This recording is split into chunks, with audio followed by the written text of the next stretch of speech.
مولانا طارق جمیل foundation, انسانیت کی محبت دلوں میں سموئے۔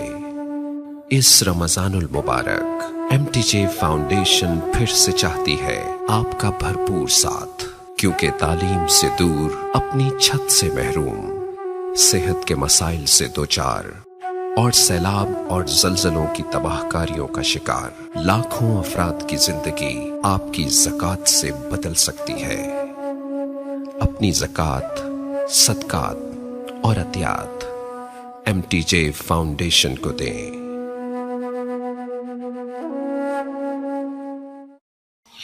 اس وقت ایک ماحول بنا ہوا ہے کہ دین پہ چلنا بڑا مشکل ہے، دین پہ چلنا بڑا مشکل ہے، تو اللہ تعالیٰ نے بسم اللہ الرحمن الرحیم، یہاں سے اللہ نے تسلی دینی شروع کی کہ میں شروع کرتا ہوں اس اللہ کے نام سے جو رحمان بھی ہے، رحیم بھی ہے، مہربان ہے، نہایت رحم کرنے والا ہے۔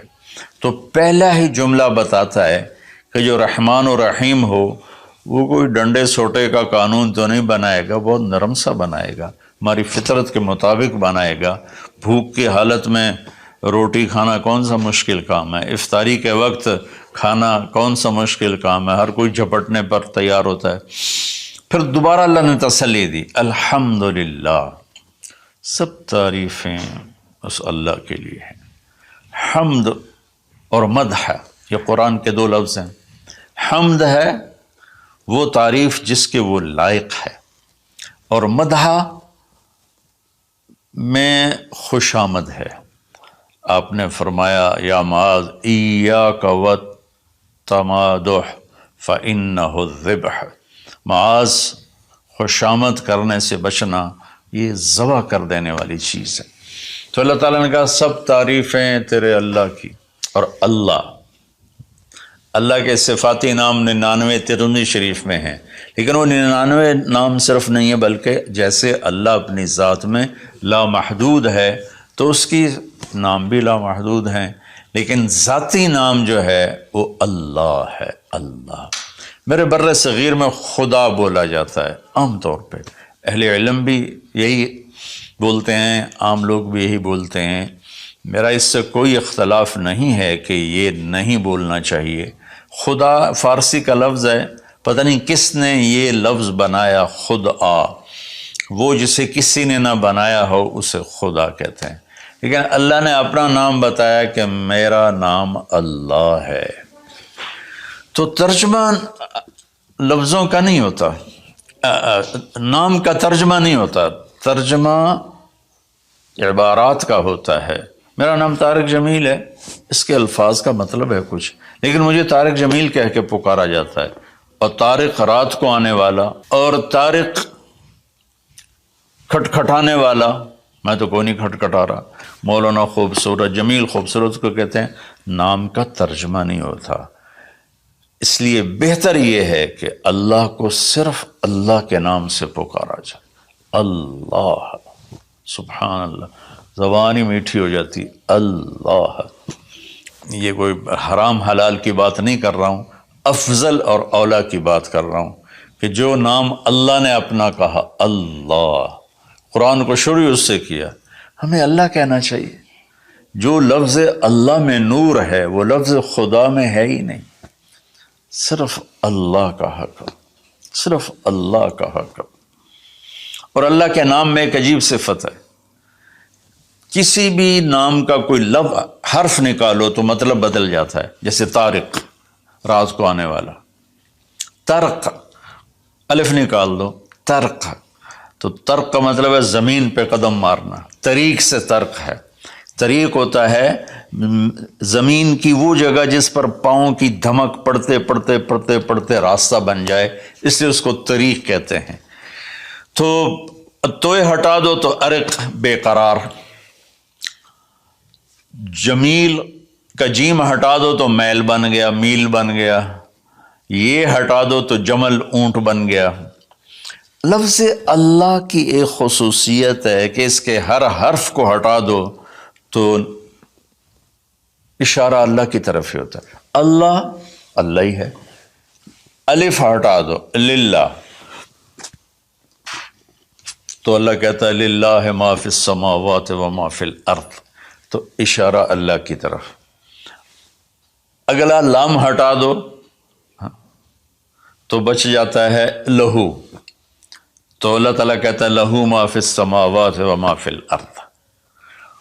پچھلا لام ہٹا دو، الف کے بعد کا لام ہٹایا تو الہ بن گیا، اور آخری لام ہٹایا تو لہو آخری لام ہٹایا تو الہ بنا، اور پہلا ہٹایا تو لہو بنا۔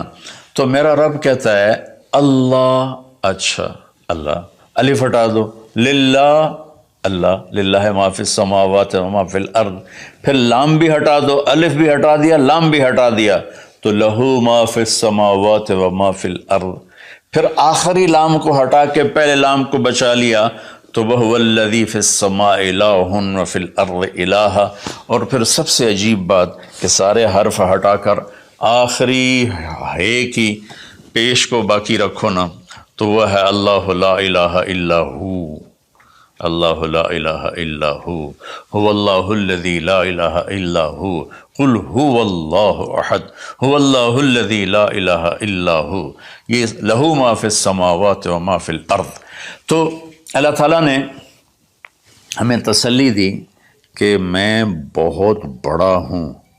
اچھا یہ اللہ، یہ جو تو قانون بھیج رہا ہے، تو قانون تو بڑے سخت ہوتے ہیں، تو اللہ کہتا رب العالمین، نہیں میں تمہاری ماں سے زیادہ پیار کرنے والا ہوں، میں تم پر ایسے ڈنڈے نہیں چلاؤں گا۔ تو لیکن میرا اللہ کہتا ہے کہ میرا بندہ، میں تیری ماں سے 70 گنا کا مطلب 70 نہیں ہوتا، لا محدود درجے میرا پیار ہے۔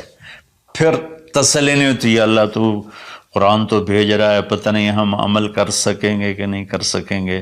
تو پھر اللہ کہتا ہے الرحمن الرحیم، کیوں ڈر گئے ہو؟ کیوں قرآن کے مطابق دکان نہیں چلاتے، زندگی نہیں گزارتے، جاب نہیں کرتے، زراعت نہیں کرتے، تجارت نہیں کرتے، شادی نہیں کرتے، ساری چیزوں کو بنا لیں، تو کیوں ڈرتے ہو؟ رب العالمین پہلی گارنٹی، الرحمن الرحیم پہلے بسم اللہ سے، پھر دوسری گارنٹی اللہ کہ میں اللہ ہوں، نفع نقصان کا مالک ہوں، پھر رب العالمین تم پر مہربان ہوں، تمہارا پالنے والا ہوں، پھر الرحمن الرحیم کی دوبارہ تکرار ہے، کیوں ڈرتے ہو؟ رحمان بھی ہوں رحیم بھی ہوں۔ اب اللہ نے جزا سزا کا بھی ایک رکھا نا، کہ بہت سے لوگ ہیں جو محبت کی بات جتنی بھی کرو وہ الٹا ہی سوچتے ہیں، تو اس کو دھمکانے کے لیے مالک یوم الدین۔ پھر یہ بھی یاد رکھنا کہ میرے پاس جزا سزا کا بھی نظام ہے۔ اس کو اللہ تعالیٰ اتنے خوبصورت انداز میں بیان کرتا ہے کہ ہم تو چونکہ عرب نہیں ہیں، لیکن عربی کچھ پڑھی تھوڑی بہت، اللہ نے اس کا ذوق بھی دیا، تو ابھی ساری بات ہو رہی کہ وہ ایسا ہے، وہ ایسا ہے، وہ ایسا ہے، لیکن آگے ہے ایاک نعبد و ایاک نستعین، یا اللہ تیری ہی بندگی کرتے ہیں، تجھی سے مدد مانگتے ہیں۔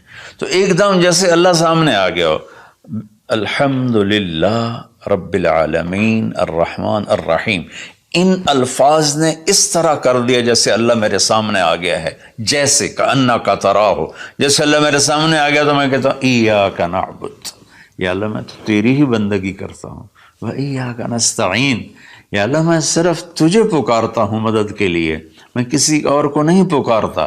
میرے نبی نے حضرت عبداللہ بن عباس سے فرمایا وَإِذَا سَأَلْتَ فَاسْأَلِ اللَّهِ وَإِذَا اسْتَعَنْتَ فَاسْتَعِنْ بِاللَّهِ کہ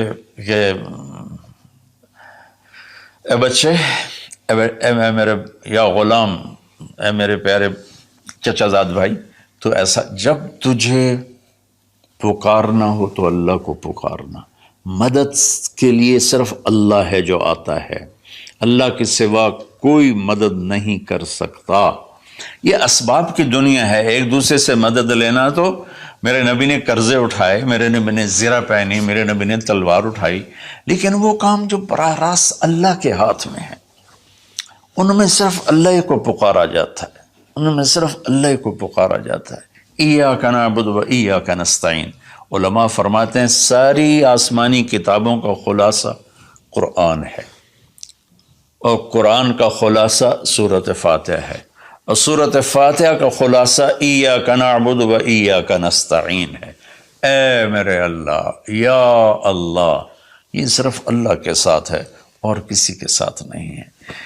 تو پھر اللہ تبارک و تعالیٰ، چونکہ میں نے پہلے شروع میں کہا تھا کہ ہم زندگی گزارنے کا طریقہ نہیں جانتے، تو اللہ نے ہم سے یہ دعا ہم پہ فرض کر دی کہ تم نے یہ مانگنا ہے، جو کہ تم اندھے ہو، جاہل ہو، کہو اہدنا۔ کتنی ضروری ہے۔ اللہ کہتا ہے روٹی مانگو، پانی مانگو، بیوی مانگو، بچے مانگو، جی کپڑے مانگو، زمین مانگو، جائیداد مانگو، صحت مانگو، عزت مانگو، سب کچھ مانگو، لیکن ایک چیز اللہ نے فرض کر دی کہ میرے بندے، اگر تو ہدایت کے بغیر مر گیا تو برباد ہو جائے گا، لہذا تم پہ واجب کرتا ہوں، فرض کرتا ہوں کہ اہدنا الصراط المستقیم۔ اہدنا پہلے میں بتا چکا ہوں کہ خدا، یا اللہ وہ چٹان دکھا دے جس کو دیکھ کر میری زندگی کی راہیں صحیح جگہ تک مجھے پہنچائیں۔ خدا، عرب اس کو سن کے ہل گئے تھے کہ وہ محاورہ سمجھتے تھے، ہم محاورہ نہیں سمجھتے، لیکن عرب کیوں ہل گئے تھے؟ کہتے کیا کمال ہے یار، یہ کیا آدمی کہاں سے بولتا ہے، کیا بولتا ہے۔ وہ تو ابو جہل سے پوچھا اخنس ابن شریک نے، سچ سچ بتا محمد جھوٹے ہیں کہ سچے ہیں؟ کہنے لگا اللہ کی قسم سچے ہیں، پر نہیں مانوں گا، میں بنو ہاشم سے مقابلہ کروں گا، نہیں مانوں گا، سچے ہیں۔ تو اہدنا، یا اللہ وہ چٹان دکھا، وہ کیا، وہ قرآن ہے جس کو دیکھ کر میں تجھ تک پہنچ جاؤں۔ صراط، سیدھے راستے کو کہتے ہیں، صراط جس پر کسی قسم کا کوئی کھڈا نہ ہو، جیسے موٹر وے۔ اب موٹر وے بنا ہے تو ہم لوگ اپنے گاؤں سے، ابھی میں گاؤں سے ہی بات کر رہا ہوں، ملتان کے لیے جانا ہو، لاہور، اسلام آباد، فیصل آباد، موٹر وے سے جاتے ہیں۔ صراط موٹر وے کو کہتے ہیں۔ المستقیم جس میں وہ نہ ہو، زیادہ موڑ نہ ہو، بلکہ سیدھا ہو۔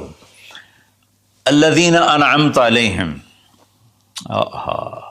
نعم اس بوٹی کو کہتے ہیں جو سردی گرمی میں خشک نہیں ہوتی، سدا بہار سرسبز ہوتی ہے۔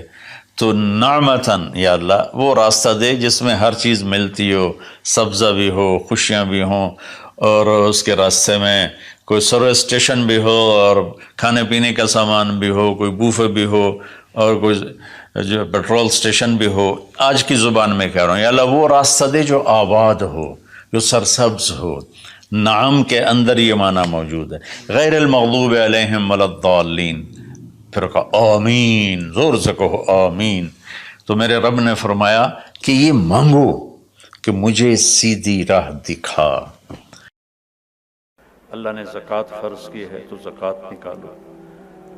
اب تو اتنے حالات ہیں کہ متوسط طبقہ بھی زکوٰۃ کا مستحق ہے، اپنے زکوٰۃ سے بڑھ کے نکالو، چونکہ زکوٰۃ دینے والا بخیلوں سے تو نکل جاتا ہے، لیکن سخیوں میں داخلہ اس سے اوپر کرے گا تو ہوتا ہے۔ 2,500 دے دیا نا 1,00,000 میں سے، تو باپ پہ بخیل کا لیبل نہیں لگے گا، لیکن سخی کا بھی نہیں لگے گا۔ اوپر 54 خرچ کر دو تو ایک سٹیپ آپ آ جائیں گے۔ سخی بن کے زندگی گزارو۔ لوگوں پہ خرچ کرنے کا مزہ بہت ہے، جوڑنے کے مزے سے زیادہ لگانے کا مزہ ہے۔ تو رمضان آ رہا ہے، خرچ کریں، زکوٰۃ سے بڑھ کر دیں۔ انتہائی ضرورت مند ہیں ہمارے لوگ۔ ابھی تو وہ جو سیلاب سے جو گھر گرے تھے، ابھی تو وہ ہی نہیں بنے، کتنے ہزاروں لوگ بے گھر بیٹھے ہوئے ہیں۔